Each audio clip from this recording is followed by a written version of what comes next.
Returning perception to mind. Ananda, a moment ago you said that you saw my shining fist. Tell me, how did its brightness come about? What caused it to take the form of a fist? And with what did you see it? Ananda replied, The Buddha's golden-hued body is like a precious hill and manifests the state of purity and cleanness, so that the fist shone. It was really my eyes that saw him bend the fingers and form a fist, which was shown to all of us. The Buddha said, In truth, wise people should be awakened by examples and analogies.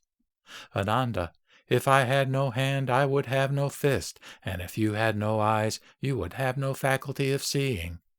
Is there any connection between your organ of sight and my fist? Ananda replied, Yes, world-honored one. If I had no eyes, I would have no faculty of seeing. So there is an analogy between my organ of sight and the Buddha's fist. The Buddha said, Your reasoning is incorrect. For instance, a handless man has no fist, but a man without eyes still has his faculty of seeing. When you meet a blind man and ask him what he sees, he will tell you there is nothing but darkness in front of him.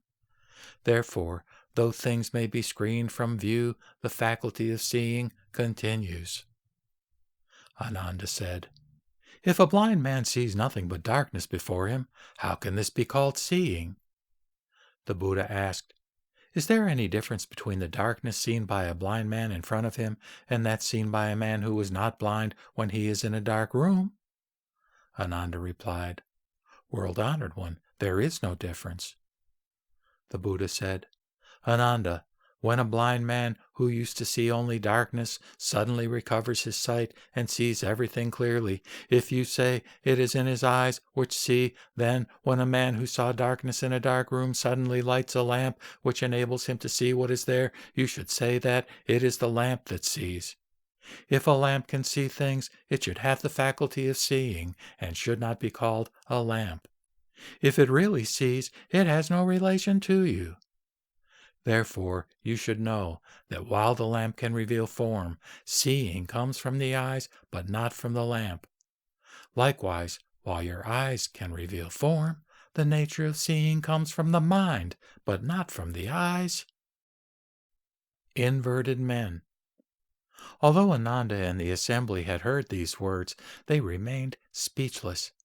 As they did not awaken to the teaching, they brought their palms together and waited for the Buddha's further instruction with their minds set on hearing it. The worldling's inverted views. The Buddha then held up his shining hand, straightened his fingers to give further instruction to Ananda and the assembly, and asked, After I attained enlightenment, or Bodhi, I went to Mrigadava Park, where I told Ajnata, Kaundinya, and his group of 5 bhikshus, as well as you monks, nuns, and devotees, that all living beings failed to realize enlightenment and became arhats, because they were misled by foreign dust which created delusion and distress by entering their minds. What at that time caused you to awaken so that you can now win the holy fruit? Ajnata Kaundinya then rose from his seat and replied to the Buddha, I am now senior in the assembly, in which I am the only one who has acquired the art of interpreting, because I had awakened to the meaning of the expression foreign dust, so that I won the holy fruit. World-honored one, foreign dust is like a guest who stops at an inn where he passes the night, or eats something and then packs and continues his journey because he cannot stay longer. As to the host of the inn, he has nowhere to go. My deduction is that one who does not stay is a guest, and one who stays is a host. Consequently, a thing is foreign when it does not stay.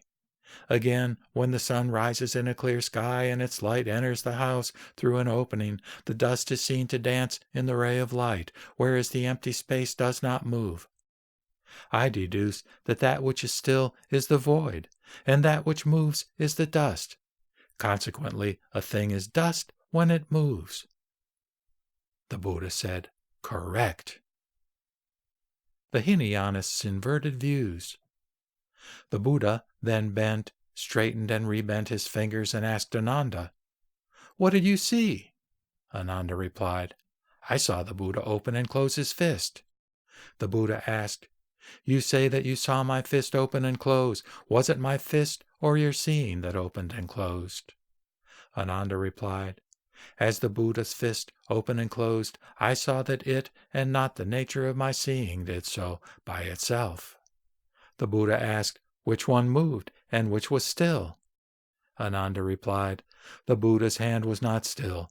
As to the nature of my seeing, which was already beyond the state of stillness, it could not move." The Buddha said, "Correct."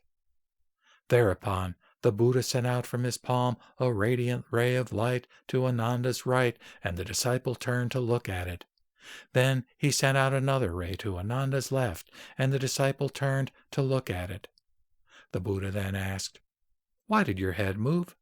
Ananda replied, "I saw the Buddha send out radiant rays of light to my right and left. I turned to look at them, and so my head moved." The Buddha said, "As you turn to the right and left to see the Buddha light, is it your head or your seeing that moves?" Ananda replied, "World-honored one, it is my head that turns. As to my seeing, which is already beyond the state of stillness, how can it move?" The Buddha said, "Correct."